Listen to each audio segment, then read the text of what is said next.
Jai Guruji Maharaj, Shukrana Guruji Maharaj. With folded hands and gratitude in my heart, I bow to the lotus feet of our beloved Guruji. With his divine grace and due permission, I would like to start the reading of chapter 2 from the divine book Blessing Ready for Divinity by Commander Uncle of Longing and Belonging. It was my turmoil as a father that first took me to Guruji Maharaj. My wife Kamlesh and I are proud parents of 3 daughters, Jaya, the eldest, Shubha, and Ila, the youngest. The pressing reason for my wanting to meet Guruji was Shubha. She had been suffering from asthma and eczema since an early age. Then 16, she had endured these maladies for nearly 14 years, yet there was no cure in sight. We couldn't handle the issue anymore. It was at that point in our lives that I learnt about Guruji Maharaj through a colleague and friend, Sasikala, a senior official with the government. She advised me to seek the blessings of Guruji, who stayed at Empire Estate in Sultanpur on the Delhi-Gurgaon road. Her words are indelibly etched on my mind even after 2 decades. He is very powerful. He will cure your daughter. Like any parent, we were willing to do anything for our daughter. I can't say I believed in her assertion, but hoped it was true for the sake of my daughter. Her condition was complicating her academic life and eroding our happiness. She couldn't appear for her midterm exams and was on the verge of losing a year of studies. So I asked my friend to take me along with her to Guruji. She promised to do so on her next visit. That very night, I had a dream. Sasikala and I were going to a venue. When we reached the entrance, the door opened and the guard manning the door only let her in. He stopped me, saying, "You have to come alone." The next day, in intuitive obedience to my vision, I called up Sasikala and told her that I would be going to Guruji by myself. That said, we both forgot about the issue. We had a house in Ghaziabad where my parents lived. I worked in Delhi, and to avoid commuting between Delhi and Ghaziabad, I had rented a place at Kalkaji, New Delhi. At the same time, we were allotted a flat in Jalvayu Towers, a group housing society under construction at Gurgaon. Financing the construction of this house had become a huge challenge. I was planning to exit the scheme if I could. It must have been the last quarter of the year 2000 when my wife and I were driving down to Gurgaon, and as we went past the Empire State Colony, I told her about Guruji, repeating my friend's assertion about his powerful ability to heal. Even as I said so, I added a caveat. I would go for darshan only after we were able to shift to Gurgaon. Little did I realize that I had thus put a precondition before Guruji. The way out of my financial predicament was to sell my house in Ghaziabad, but I couldn't do so when my parents were living in it. The dilemma was solved when my father called up a few days later to propose that I sell off the house to my elder brother. That meant I would get the money and my parents would continue living in the house. On January 26, 2001, I shifted to a flat in Gurgaon, a place we occupied to date. Here, I was reminded of my mental promise to Guruji that I would go to him once I had settled in Gurgaon. 3 weeks later, on the evening of February 18, I left for Guruji's place. The person manning the gate at E-Villa in Empire Estate told me that it was the holy day of Mahashivratri and Guruji was at Bade Mandir. I did not know about this temple, the sacred Shiva Mandir that Guruji built, which is filled with blessings and rings with the uplifting joy of the most sacred Gurbani. The devotee at the gate pointed to a car with a flashing red light atop it and asked me to follow it. I drove behind that car for the next 10.5 kilometers to Bade Mandir. It was a deserted and barely lit stretch that went past and way beyond the Chhatarpur temple complex. I parked adjacent to the mandir and joined a line of devotees queuing up for darshan. My first reaction upon seeing him was, maybe I am at the wrong place. Guruji didn't look like the way gurus do. I expected a saintly personage dressed in an appropriately saffron robe with a big beard to boot. The mandir itself was spectacular without being ostentatious. Guruji looked like he owned this world, and I thought to myself, maybe he is not the guru from Empire State that I was supposed to come and meet. A devotee was standing in front of me. I gently tapped his shoulder to ask, "Is he the Guruji from Empire State?" I could immediately tell he didn't like being disturbed. He answered in a hushed tone, "Uncle, you are at the right place. Don't ever leave this place for another." These two sentences have become my guiding lights. Ever since, I always enjoined my fellow journeymen to follow this sage advice. You are at the right place. Never ever leave it for another. The reason is you are here because Guruji wants you here. It is not that you have come by your own will. He has planned it and he has made it happen, as he did for me, even though I stupidly put a condition before him. At the Bade Mandir, I followed the simple rules that every devotee observed, attentively listening to the shabads amid a serene silence, the partaking of the langar as divine prasad, and implicit obedience to the hukum made manifest in the Guru's words. After langar, someone walked up to me, perhaps noting that I was new, and asked me not to leave for home without taking Guruji's agya or permission. I wondered how to take agya and was told that I would get it. I did receive the permission and reached home only by around 2:30 a.m. Ours was a new house in a remote locality, and though I had a cell phone, my wife didn't. Hence, I could not communicate my whereabouts. She was worried. When she gets worried, she gets very upset, and that leads to anger. I kept quiet. It is a behavioral nicety. Just keeping quiet, even under the most provocative circumstances, has helped me big time throughout my life. It never felt like a sign of weakness. Instead, this self-control has always given me a sense of empowerment. I stayed silent and the storm blew over. I realized my wife wasn't going to like if I told her about Guruji, she being then of the opinion that a family man should fulfill his responsibilities foremost and not spend time going to gurus. She couldn't be blamed for thinking that way. Yet, I began visiting Empire State every Saturday. I never discussed my routine with my wife as I was not sure of her reaction. I did not want her to object to my visits or criticize my guru. I felt Guruji would decide how and when she should come to his presence. I kept silent and she never objected. The entrance to Guruji's darbar at Empire Estate was made heavenly by his presence. Devotees parked outside the residential complex, and as they walked in, the strong fragrance was felt. Rose-like but not rose, perfumed but not a perfume. It could grow intense as they came closer to the sacred banks of his ever-flowing grace, which was the Ganga that exuded the blessings of Lord Shiva made manifest in his form.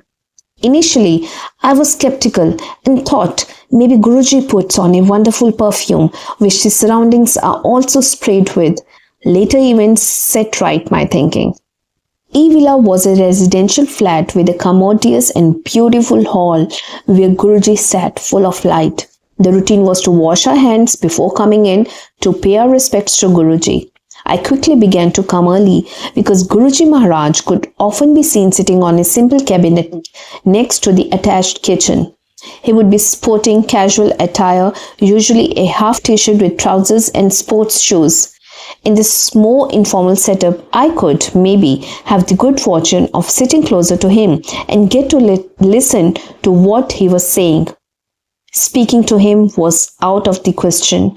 Usually, I would put my head to his lotus feet, step back and sit down very far away.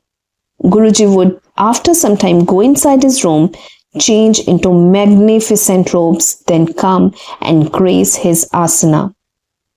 The devotees, the sangat, would bring bouquets and Guruji would speak to some devotees and let others just be. Each would get from Guruji what they needed. For a very long time, my presence was not visibly acknowledged by Guruji. I got a royal ignore. At least that is what I thought at that time. But I never gave up. I felt that this place belonged to me and he was my guru. I was not leaving this sanctuary even if I didn't deserve or qualify to be here. In fact, I was very careful not to do anything that would create a disturbance and get me thrown out. So as not to upset Guruji with my disconcerting presence, I sat far away from his asana, hiding in a corner so that he wouldn't notice me. The fact that I was there for my daughter who needed healing was pushed into the recesses of my mind. This was a divine place and its sacred ambience was so fulfilling, so overpowering that the humdrum concerns of one's daily life simply took a backseat. After devotees came inside and bowed to Guruji, they would be served chai prasad. The servitors of the Guru or the Sevadars would bring the prasad up to them. With time, I came to know a few names. There were Singla uncle, Joshi uncle and a few others. Around 9 p.m., Guruji would give Kada Prasad from his own hands. It was a much disciplined affair. Devotees queued up quietly, went up to their sacred master, and he would drop the hot halwa in their hands. Guruji would use one hand to give us the prasad, and our two hands cupped together would fill to the overflowing with his blessings. We would go out and eat every grain, wash our hands and sit together after some time for langar. Having the sacred meal in front of the Guru was a unique experience. First, langar was not to be eaten alone. The Sangat ate from one plate shared with 3 other devotees, and they could be strangers. Devotees may have reservations eating with certain people because they were different, yet they had to eat with everybody, anybody from anywhere, irrespective of their status, age, their dress, their looks, and the rest. I initially resisted eating with anybody, a sign of my ego coming in. One evening, as I paid my respects to Guruji at the start of the satsang, I felt that the devotee behind me in the queue would be seated next to me. It followed then that I would have langar with him. I confessed that I did not like his appearance and decided to avoid having langar with him and said so much to Guruji mentally. I also maneuvered to avoid sitting next to him. Suddenly, a sevak came up to me and asked me to get up. Then he made me sit next to that very man I was so desperate to avoid. It hit me then. The Guru seems to know whatever goes in my mind. It was a scary thought. Initially, here, I couldn't even control my mind. There, the Guru knew everything happening inside it. Soon, I gave in to the fact, without argument, that I would have to sit with anyone and have langar. The first obvious barrier of the ego was gone, as I soon started to like the idea of having langar with strangers. Guruji thus taught me to stop differentiating and evaluating people based on their status and appearances. The soul sitting with me could be at a much higher level of spirituality than mine, no matter how it was clothed. With time, I got used to sharing langar. These days, after so many years, if I am asked to eat langar alone, it feels odd. I now make it a point to ask around to have Sangat join me for langar. It took me some time to learn the lesson that human beings are one, that we all feed from the one common plate that nature gives us. Though I was happy going to Guruji's, there was this apprehension in my mind about me being accepted by Guruji as his Sangat. I had been going to Guruji for nearly 8 months, yet he had never spoken to me or acknowledged my presence. I wondered if I belonged here and if he would ever speak to me. On one occasion, as I kneeled in front of him, eyes down as always, to get Kada Prasad, I realized he had not dropped it into my hands. Afraid and startled that I was not going to get it, and even misapprehending that this was perhaps the end of the road for me, I looked up to find Maharaj smiling at me. He asked very gently in Punjabi, What is your name? I had waited for this very moment for so long, but when finally it did come, I felt numb and knocked out. My mind couldn't respond. Heart pounding, I mumbled my name, Raj Kumar. He then asked me what I did, and I told Guruji that I had retired from the Navy as commander. Guruji, with a smile on his face, gently dropped halwa prasad in my cupped hands and said, "Aa jaya kar." That was a cherished moment. Guruji spoke to me and allowed me to visit him regularly. Halwa prasad was always eaten outside the mandir. As I got up and walked towards the exit, someone whispered in my ear, "Congratulations, uncle, you have been granted admission by Guruji." My excitement knew no limits. I stepped out feeling as if I had cleared the biggest exam of my life. My mind was overcome with emotions and thoughts. Today onwards, I belong here. He is my Guruji and I have been accepted by him as his Sangat, irrespective of all my shortcomings. No one can throw me out now. I am his devotee and it doesn't matter who I am. It doesn't matter what goes on in my mind. It doesn't matter what I do, what is my background, where I come from, nothing. I am a part of Guruji's Sangat and from here on, that is my identity. That indeed has been my identity ever since. Everything else, every other designation has become secondary. It means nothing to me in comparison. Guruji's Sangat is all that I am and I ever want to be. That's all I ever desire in the future too. Such was the overpowering experience of being in the presence of Guruji Maharaj. I still get goosebumps remembering that moment. This was the second defining moment of my life as Guruji's Sangat. Back home, I told my wife about becoming a part of Guruji's Sangat. You know why? I said rhetorically, because he said so. She simply stared at me, preferring to keep her thoughts to herself. A year after I had been going to Empire State, Guruji went to Punjab. Since the Sangat rarely, if ever, interacted socially at Guruji's place, I never came to know about it. I would go every Saturday, bow in front of the locked gate and return home. Then, in March 2002, I dreamt about Guruji. In my vision, he told me that he would be at Empire State on April 14, which is when I should come, not before. I told my wife about it, thinking she would be impressed. She gave me a hard look, as if wondering whether my mind was at the right place or not. But as always, she said nothing, and I went to Empire State only on the given date. It turned out to be the first Sangat being held after Guruji had come back from Punjab the day before. I was excited. My dream had come true.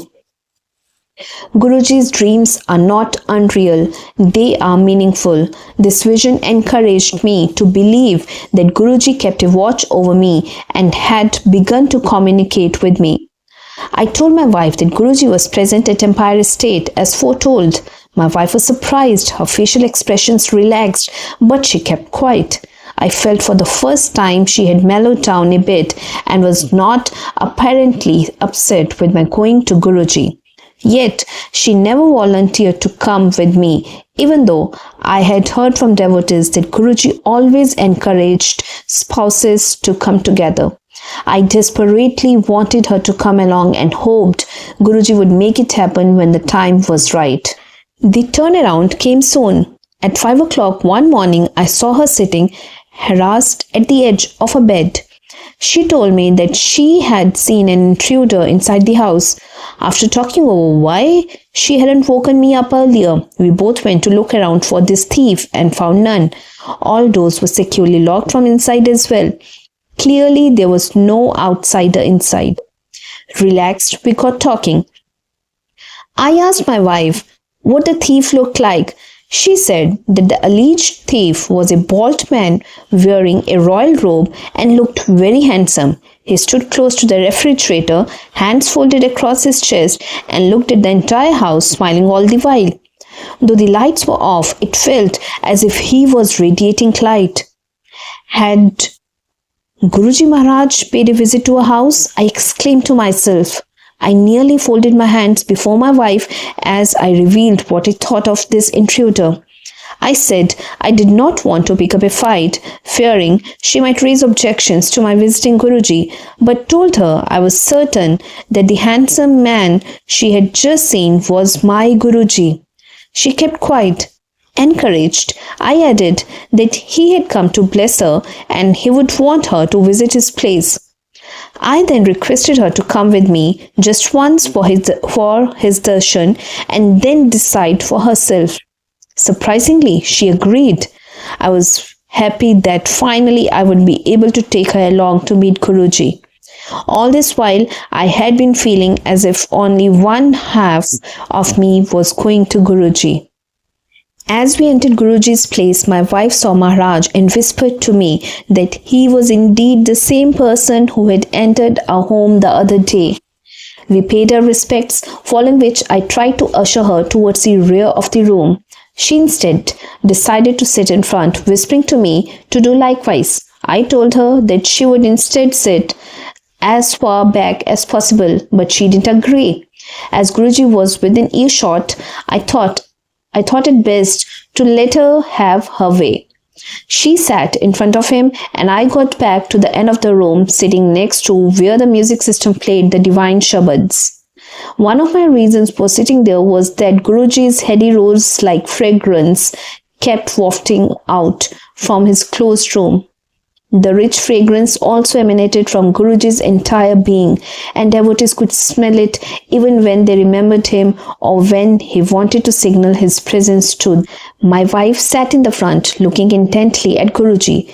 Every time she tried to look at him, Guruji paused his conversation, turned his head, looked at her, and she immediately bowed.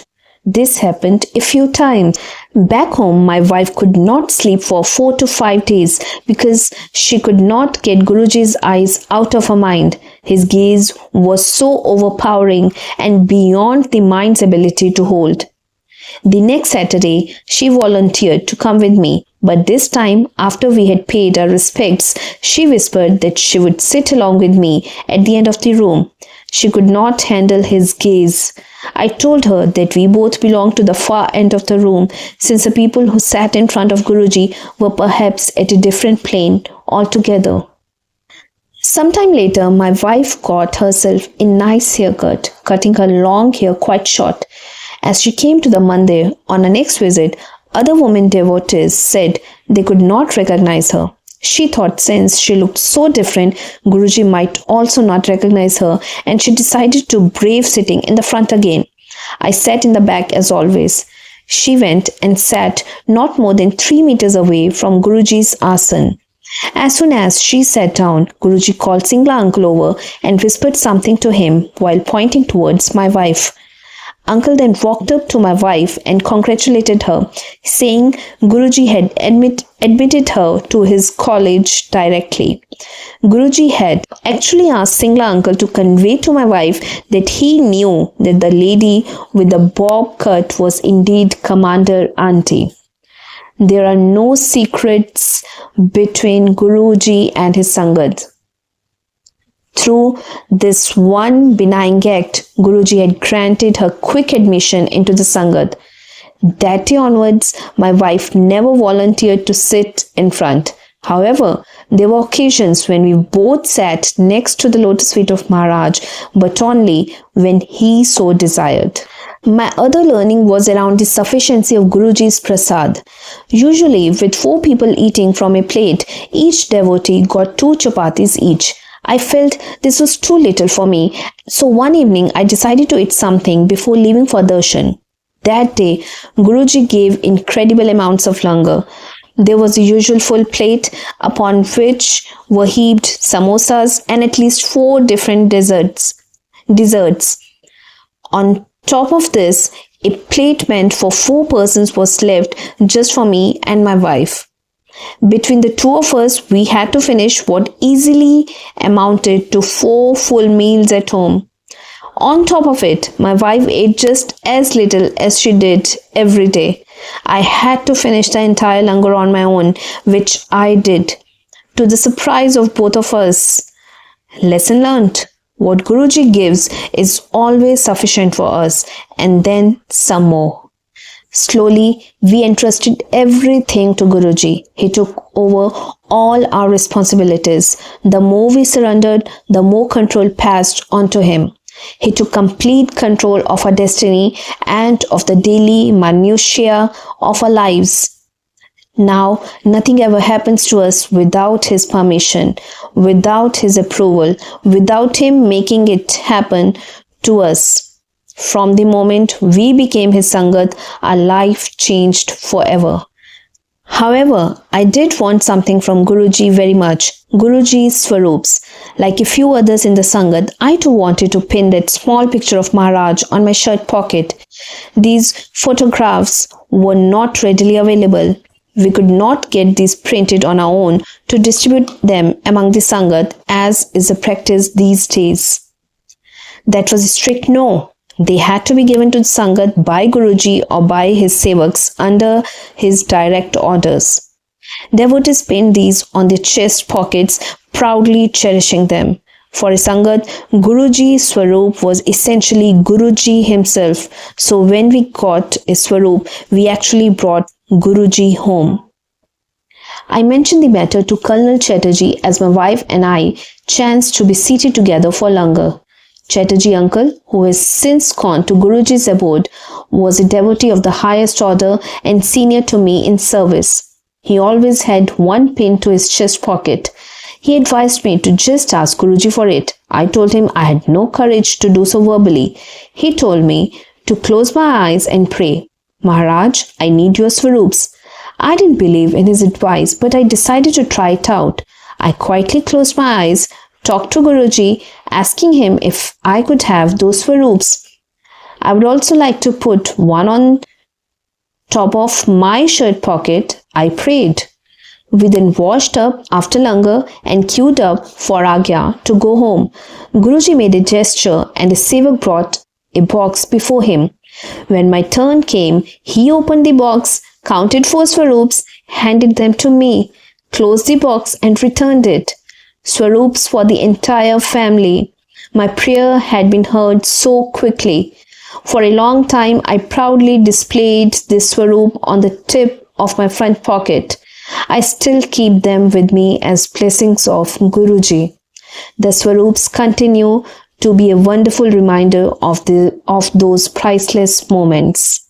With this, I would like to close today's reading and would like to invite all of you to the reading of next chapter from the divine book, Blessing Ready for Divinity. I would like to seek forgiveness from a beloved Guruji for any mistakes in the narration of this chapter reading. I would also like to seek forgiveness from each and every one of you for the same. Thank you, Guruji Maharaj, for everything. Thank you, each and every one of you.